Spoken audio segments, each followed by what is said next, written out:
Okay. So, kind of want to talk about quite a bit today. And, I'm in that perpetual spot where I think a lot of business owners are at. Um, and it's kind of a tough place to be when you get to a certain point where you want to keep growing, or maybe you made mistakes in the past in the business. And the best route is literally just to hold the course. And that can be really tough as a business owner because that state of just staying the course is honestly super boring. And you always think you should be doing more, but it's being able to just kind of stick it out and not lose the drive and the interest, even though you know there should be more that you want to do. What's going on? Feel good. How are you doing today, man? Welcome to the show. So kind of talking about, what changes we made. And I talk about this on the podcast in nauseum. But the first 2 years of the business, we made a lot of big mistakes, especially when it comes to trying to grow the company really quickly. That was a pretty big fumble on our part because we did a lot of things and spent a lot of money that we really didn't have to spend. Cash flow got destroyed. And of course, when you're trying to grow super, super fast, what do you end up doing? You take loans and you take fund injections to try to get to this arbitrary goal faster. And I've spoken about this a lot. But we're finally getting to that point to where my company's going to be out of that. So it's really exciting to be in that moment in time where we're finally going to kind of open up the floodgates and not have cash flow problems. But what's interesting is, and this is what I really want to talk about, because I see a lot of people who maybe have businesses that are trying to grow or ask these questions is, I want to make all this money. I want to make $1 million, $2 million, $3 million a year. And I'm actually having my CRM up right now, and I'm looking at the numbers that we did. And ironically enough, we are actually tracking for less revenue this year than we did in our past 2 years. So for any of those who don't know, my first year we did 1.1 million in sales. The second year we did about 1.4 million in sales, and we made basically nothing. I mean, we came out of that year with, just a ton of problems, a ton of debt, and it was just a nightmare. Now, we're ending July now, so it's a good time to do this episode.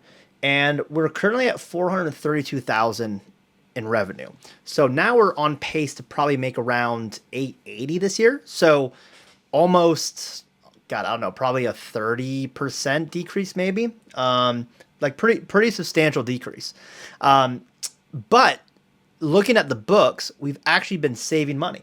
So in November, I'm going to go live on this. In November, we did 24,000 in sales.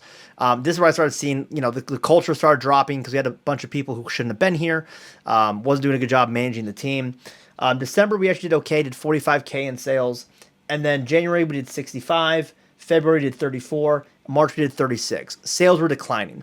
And I think a part of that was we couldn't grow because of the cash flow issues. So a lot of the sales reps that we had at the time, they weren't selling very well. Motivation was really far down. And obviously that's not a good thing for anybody if your sales guys aren't selling. So going into March, I made that decision to fire everybody and only kept myself, an admin, and the installer. So basically the entire company went down to like nobody, which at the time felt like a really, really big step back. And then I went ahead and because I had to move, because I haven't been paying myself, right? I've been paying the business the entire time. My wife got a promotion in South Carolina. My business is in Virginia. And then we basically moved from Virginia down to South Carolina, which actually forced me to turn my business into like a virtual model, which was scary because now it's completely changing the entire business model that we were doing. But here's what's funny. So up until this point, revenue, even though we were hitting these big goals, was all over the place. I don't think we had one consistent month. But since I took over, consolidated everything, took a step back, which at the time seemed like a big mistake, we have now plateaued where in April we did 82K in top line. May we did 73K in top line. June we did 67K in top line. And July we did 72K in top line. So pretty steady. around 70 to 80K every single month. But what's awesome is the business is actually now making about 25 to 30K in profit. Now, unfortunately, we're not keeping a lot of that profit because a lot of that has to go back to the MCAs. We fell behind on some inventory stuff, so there's still money that has to be paid back. But now we're actually at a point to where we're kind of healthy. And come November, all of this stuff gets paid back. So then we're going to be in the green, and then we're going to continue to make money, which is going to be amazing. Hey, what's going on, JM? Welcome to the show. So that's super exciting, right? Super excited to know that there's now an end date and that we are actually able to squirrel some money away, put money to the side, and actually get to a place where we, come next year, are going to actually keep a lot of this. Because per month, just so you guys know, I probably pay, in paying this stuff back, around $9,500 a month, probably closer to 10K a month, and just paying back all that debt and the nonsense that we got into the first 2 years. So you got to think cash flow wise, if you can put 10K back into your business, you can literally drive the business. And I think that's what's been so tough for me mentally, is to just ride this out and just keep the cash flow as tight as I possibly can.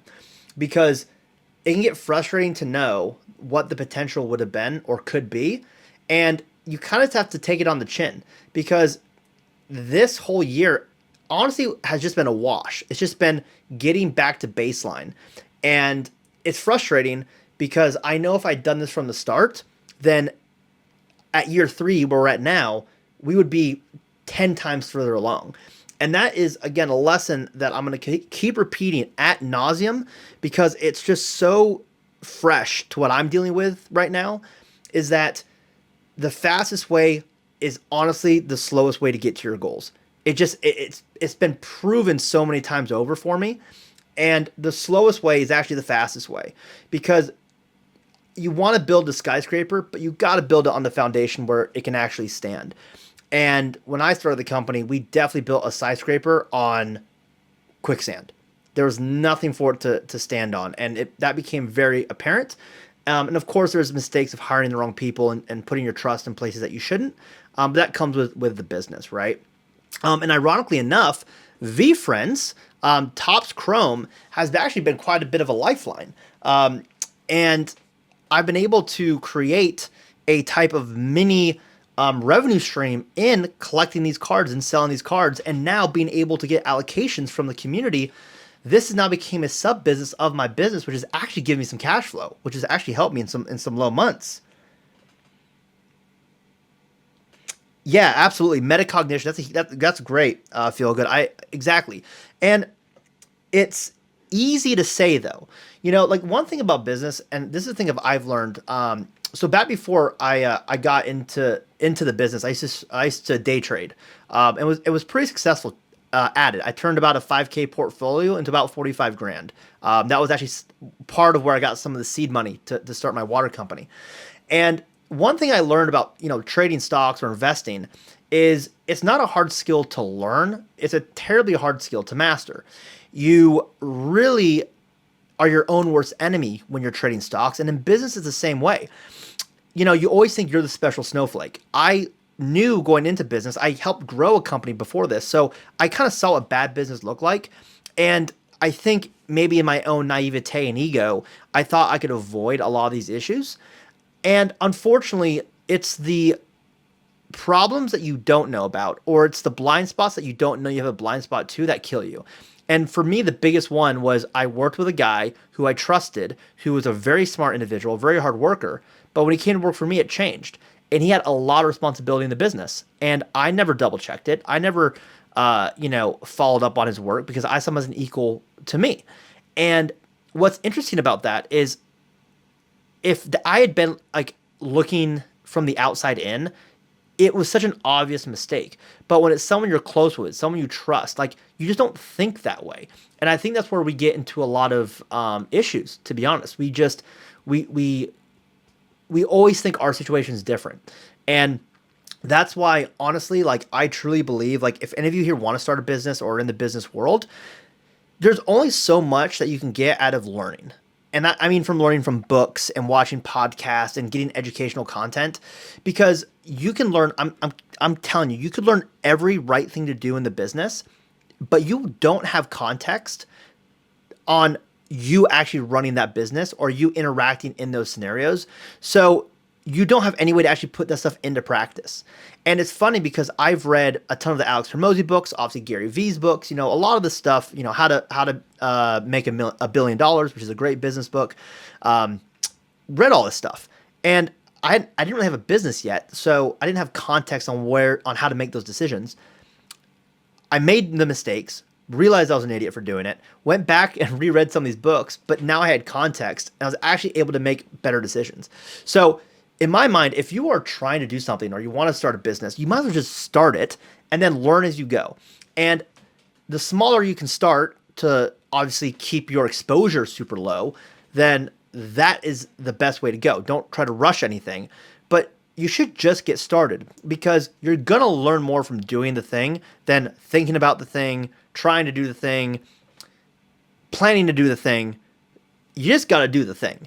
And that has been so true. And even like doing this, like the content, like I am dedicating myself to get better about content. I get very busy and I get a bunch of problems that come to me, but putting out content, giving out value is so important to the way we live these days. I just naturally don't enjoy doing it unless I don't have an editing team, right? I don't have like a big group. So it becomes very laborious, but you got to suck it the fuck up and you got to learn, right? And I've learned more from just making content and posting content and getting feedback than I have from, just thinking about what am I going to write? What am I going to say? How am I going to script everything out? There's content pieces that have gone viral of mine that I literally spent 2 seconds on that I didn't even think about. So that was kind of an unlock for me of like, okay, well, why am I putting all this effort and stress on myself, right? Let's just do the damn thing. Yeah. And the scars are what make you. And I'm definitely now realizing, Alex Hormozi has this quote where basically he talks about the goal of business isn't to win at business, it's to stay in business. And if you look at any big entrepreneur, they've stuck with the same thing. You've done multiple things for a long time. And I think Gary Vee is a good example of this because, even though now VeeFriends is a big thing of the brand, prior to that, it was like the Wine Library, and then it was Vayner Sports, and then VaynerX. But those businesses are still running. It's not like they've stopped. So I think that's, one thing we have to think about is if you want to be really great, you can only really be great at a few things in your life. You can only be exceptional at a few things because of the amount of energy and work it takes. So you got to be very thoughtful on the things that you want to do. And then just understand that it's going to take longer than you think to actually be successful. And this is a conversation I have with myself all the time. So this is not me like speaking from a pulpit here. This is me literally talking to myself, right? And, I'm in that moment right now where I see my business and I know what I could do. I know how big we could go, but we're limited in the money that we can spend on marketing and things to get more leads. And I kind of just have to accept I made mistakes and have to sit here and suck that shit up. I look at the Sapphire release. And this is actually something that I've found to be a new core lesson for myself is whenever my gut tells me that something is a good idea, like that this is an opportunity, but my brain tells me like, hey, like gives me an excuse of why I shouldn't do it or put some fear into me, it has 9 times out of 10 bit me in the ass. And Sapphire was a great example because I remember I had an offer for a Sapphire case at like $5,000 or $4,000 or something. This is quite a while back. And I mean, I could have gotten the money to get it. And at the time I was just focused on the Chrome stuff. It was lower price. It seemed a lot safer. But my gut was like, hey, you should jump on this. Like, this seems like a good opportunity. And I didn't. And now Chrome cases go for 10K. These breaks, go for, 9, 10K in profit. Big miss from like a business standpoint. I was like, fuck, mistake. The other day, there were breaks going on. And I'm right now, just so you guys know, I'm not buying into breaks as much anymore, mainly because I'm focused on keeping cash in. I've pretty much completed the Chrome collection for Skelly, which was my main goal going out, because I want to get all that graded and then have a big master set that I can keep and save and let appreciate in value. And then hopefully maybe sell that one day for a large number. But instead I was able to get curry cases, which I think was still a good buy, right? That was one that I was fearful on that I did pull the trigger on. I was like, okay, let me get the curry cases. And I did. So I spent a lot of money on curry cases and we'll see how that plays out. But yesterday there were breaks going on, and I didn't buy a PYC that normally I would have, mainly because I was like, oh, the odds aren't very good. But something in me was telling me like, dude, just go for it. Like this is still early on. Do it. And what happens? One of my biggest hits got hit, and I was so pissed, right? And again, that's just something that's been, telling me time and time again. Like, if you feel in your gut that this is a big opportunity or a good decision, don't let your brain talk you out of it, because the brain is literally the bumper car on, hey, this is how we protect you from making bad decisions, which you should have. But I've been doing this long enough now that usually my gut is generally right. And it's paid off every single time, even if it hasn't been like an immediate return. And so I'm learning to really ignore that fear part of my brain. And we all have it. And I think it's something that's very important to practice out of, because every time I've just taken like that leap and I've just like made that scary decision, it's worked out. The business was a big one. Going into sales for the first time was a big one. Like, when before sales, I was in the military. So I was making good money, or what I thought was good money. I was making like 105K a year as a W-2. And I had, healthcare and the whole federal protection. And I really thought that, hey, what's going on, Justin? And I really thought going into sales was super risky, right? But what ended up happening is it turns out that I just had a natural predisposition to sales. And within my third month of selling, without any real formal training, I was making 25K a month cash in commissions. But at the time, my wife was even like, I don't want to be married to a sales guy. You know what I mean? Like, so there was like this real like cost associated with this, but it changed my life. And then, you fast forward 4 or 5 years later, and I own a business, and now I'm able to afford VFriends stuff. And I'm, me putting all that business capital into VFriends now allowed me to have kind of an audience and have a reputation in the community. And then I got to meet all these amazing people in VFriends, which is now, created something I never expected. When I first got into VFriends, yeah, honestly, I don't know if that was probably the biggest sell, right, Steven? But now, like, when I first got into VFriends, I had just been following Gary and, for a long time. But I did not know about the community that much. I didn't know, every big influencer has a community, let's be honest. And most of those communities are terrible. And seeing, Gary V's, I knew there was good people in it, but I didn't think it was anything special at the time, being completely honest. But then when I saw Chrome as like a business decision. I was like, ooh, I know Topps Chrome really well. I know like this will, really play out. I saw the entrepreneur inserts, and I was like, oh, okay, there's a lot of things that could go really well with this project. And so I started investing heavily, literally as an investment. Like, okay, this is really good. Then I saw the NFTs were getting allocations. But very quickly, what turned into something that I said, oh, I'm just going to buy and flip and be in for a short time. I saw just how crazy good the community was, and like how real it was and how welcoming it was. And I was like, oh shit, this is actually something different.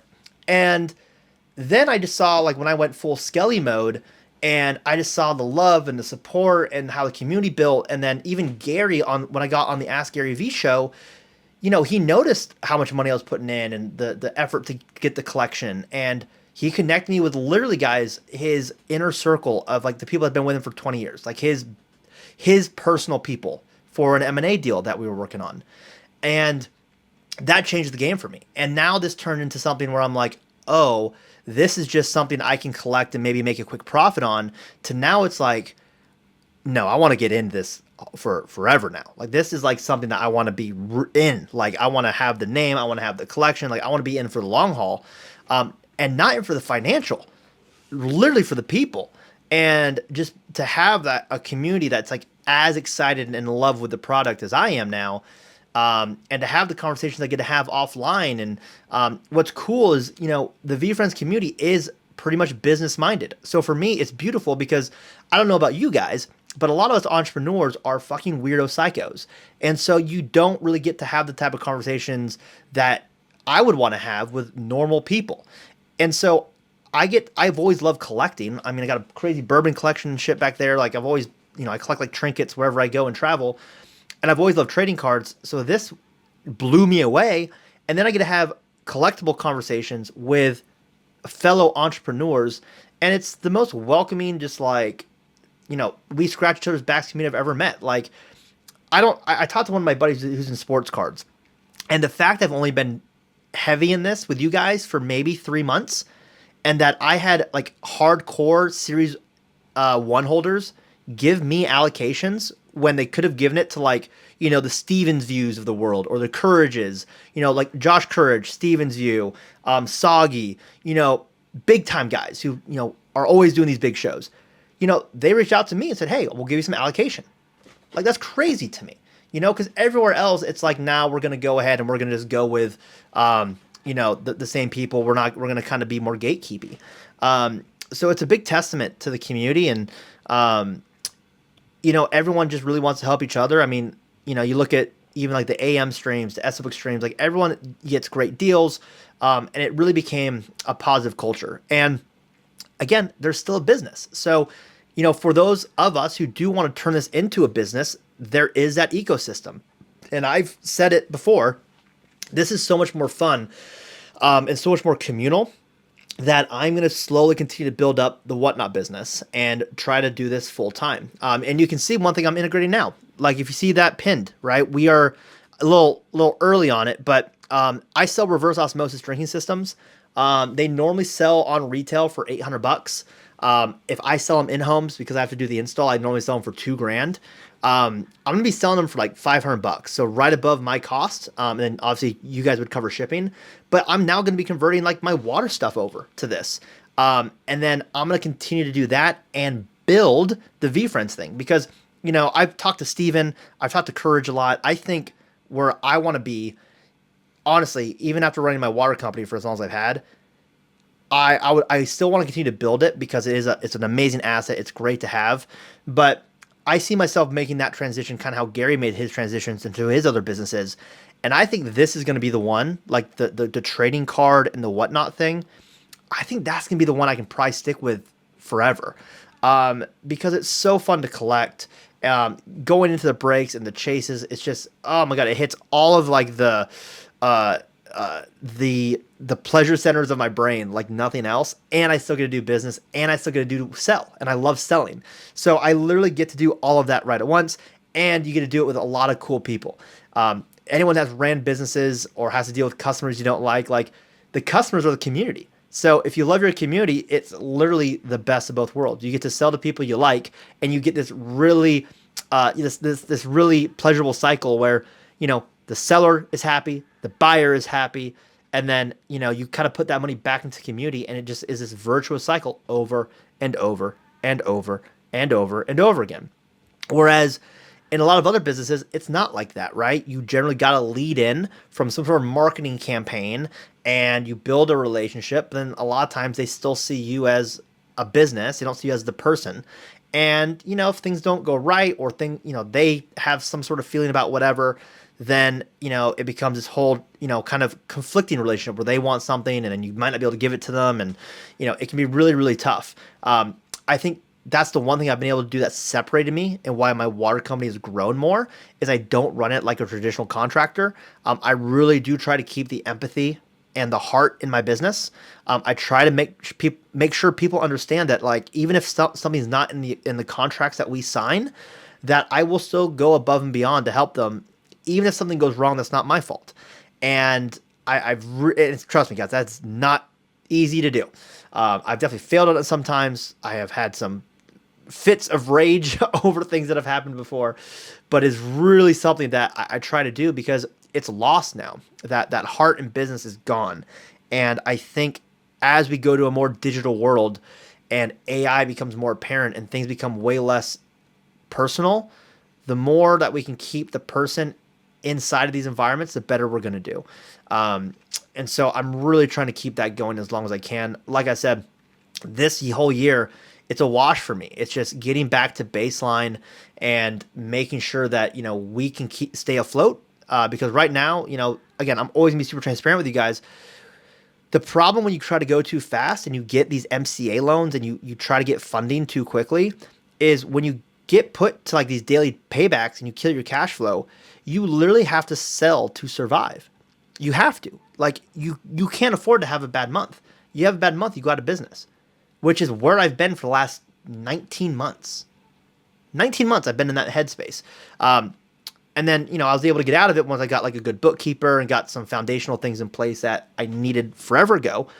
But we're still going to be there until November, and it's a scary place to be. And it's unfortunate because, now I look at, you also don't realize the opportunities that you miss because you don't have the money to save for them, right? Like if outside of just the ClearWave stuff that I do, if we had gone super slow from the beginning and then had cash reserved and saved up into Chrome now and Sapphire, I could have been an even bigger player. I could have been in more breaks. I could have bought more product. I could have grown even faster in this industry. So rushing the core thing always hurts you in ways you don't even know down the line. I don't know where I heard this from, but I think it was a private equity guy I was listening to on his podcast. He said the biggest mistake that a lot of entrepreneurs make is you spend all your money on stuff that isn't going to give you the biggest arbitrage and growth. And it's so true because most people make the largest amounts of their wealth in short windows of opportunity. And so as an entrepreneur, someone that's looking to grow their wealth or make some sort of a decision, if the opportunity isn't like a 10x opportunity, a lot of times it's not worth taking. And you want to try to save as much cash as you can, so when a big opportunity does come knocking on your door, you can take full advantage of that. Whether that's investing in a startup that could go really, really high, like an AI startup in today's age, or maybe it's buying a ton of Sapphire product from gift goats, or maybe it's being able to expand into a different market that you find out really has a need for your service. If you don't have the money to do it, you're fucked. So, that's been a big learning lesson. And like I've said before, once we hit November, I'm going to be going even slower in my growth. And with this WhatNot thing, that's been a big thing I've just been really patient about. It's just show up every day, do shows as much as you can, provide as much value to the community as much as you can, and the rest will take care of itself. And I think that's been the biggest unlock for me, is just let everything take care of itself. But yeah, I'm super pumped about it. And then for you guys who are here, if you saw the thing that I pinned below, I'm going to talk a little bit about water before we end. And then if you guys have service-based business questions, I'll answer those for you before we wrap up. But I'm really passionate about water. United States water regulations are based off the 1974 Clean Water Drinking Act. I say all that to say your water fucking sucks, okay? And it hasn't been updated. It hasn't been regulated well. There's arsenic in the water. There's chromium-6. There's lead. There's a bunch of nasty shit. The cheapest and best way to get rid of it is two ways. Number one, you buy charcoal carbon filters to get chlorine out of your water, which is a transdermal, which will go into your bloodstream and cause a bunch of oxidative stress. Or you get an RO system. There's thousands that you can go and get. They're all kind of the same. All of my units come with lifetime warranties on them. As of right now, we are doing R&D for some, higher end units that are more countertop friendly. But my top end units, they're under the sink systems. And basically what happens is it goes under your sink, gets installed onto a separate faucet, or you can go on Amazon and buy a combination faucet that you just change out on your existing sink. Any plumber you find can do these. These RO systems, literally, they taste amazing, and it gets everything out of the drinking water. Guys, I'm a huge health nut. I'm going to tell you right now, you don't realize how daily penetration of chlorine, fluoride, lead, arsenic, chromium-6, radium, all these things when you're drinking it, your body is literally working overtime to keep the machine going. All right, it's like adding water into your fuel lodge in your car, right? It can't run. And the reason why I started a water treatment company is because I got into water treatment by accident, and it changed my life. My skin got better, my hair got better. But when I started drinking my RO water and took all this shit out of my drinking, I literally got healthier. I had more energy. My brain fog went away. I used to have really bad ADHD. I'm gonna kid you not. Those symptoms, I don't have them anymore. Like I had really bad ADHD. After I started drinking my reverse osmosis water all the time, it went away. And it's because there's so much nasty shit that we drink, like it affects our body's ability to function. And I'll never have one anymore. So, I have my reverse osmosis systems. They are for sale below. Obviously, they're a little bit heavier, so shipping's kind of crazy. I don't even know what shipping is on there. Someone can tell me. But I sell these for about $2,000 installed out here in Virginia. These units cost me about $350. So they're really good units. You would have to get them, if you know plumbing, you can install them yourselves. But if you guys want them, you can click them below. Obviously, doing flash sales on it. I will be doing a show where I actually test the water and sell more of these. But yeah, like I said, one of the biggest things I want to do, guys, is get into the live selling. And I think anyone here that has a business should really start, translating their other business into the WhatNot universe. Gary's been talking about it for a long time. I think now is still super early. I'm going to be definitely going super heavy on it. And ideally, I'd like to do it for most of my products. They're really great units. They have lifetime warranties on them. So if anything breaks, you don't pay for that product. And then for anyone that buys my units, you can literally buy filters from me. They'll ship them out to you. So that way you guys, and those filters you guys can change out yourselves. But if any of you guys want high-end reverse osmosis units, click the links below. I'm going to have this in my shop forever. So if you guys want to get an RO system, I'm telling you, it's the single best purchase you can make. And what's even better is it's not stuck to your house forever. So if you want to keep it, once it's installed, you can literally have a plumber uninstall it, and you can take it with you wherever you go. These are not permanent placement units in your homes, which I think is super phenomenal. The under the sink systems are substantially better. They last longer. They actually have more capacity. Comes with a 3.5-gallon tank, so you have water to use. We are making some countertop units, but obviously the filtration won't be quite as good, and they'll degenerate a lot faster. Oh wow, shipping only $10. Awesome. That's way less than I thought it would be. That's great. Awesome. But yeah, so if you guys want to support my actual company, grab an RO. It will be a little bit longer shipping, just because I have to go to the warehouse and pick them up, which is in Richmond, Virginia, which is about 8 hours away from me. So it'd probably be a 4 or 5 day shipping time. But yeah, if you guys have any questions now, I'm gonna open it up to you guys. Again, I've helped scale a company to 25 million. It wasn't mine. It was at 600K in revenue. My skill set is definitely in sales. And of course I run my own water filtration company. We do about 800K to 1.2 million. And hopefully next year we will continue to expand. So guys, if you have questions, now's the time for you. I'm here. Yeah, let's rock and roll. And thank you guys for actually attending the show. I'm going to end my other camera here. I will be putting this full episode on Spotify if you guys want to listen to it, and I will be clipping this up for you guys. You'll see this on my socials. But I'm going to end it there unless you guys have any questions.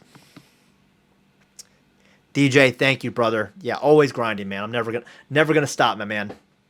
Never gonna stop. Never gonna stop, guys.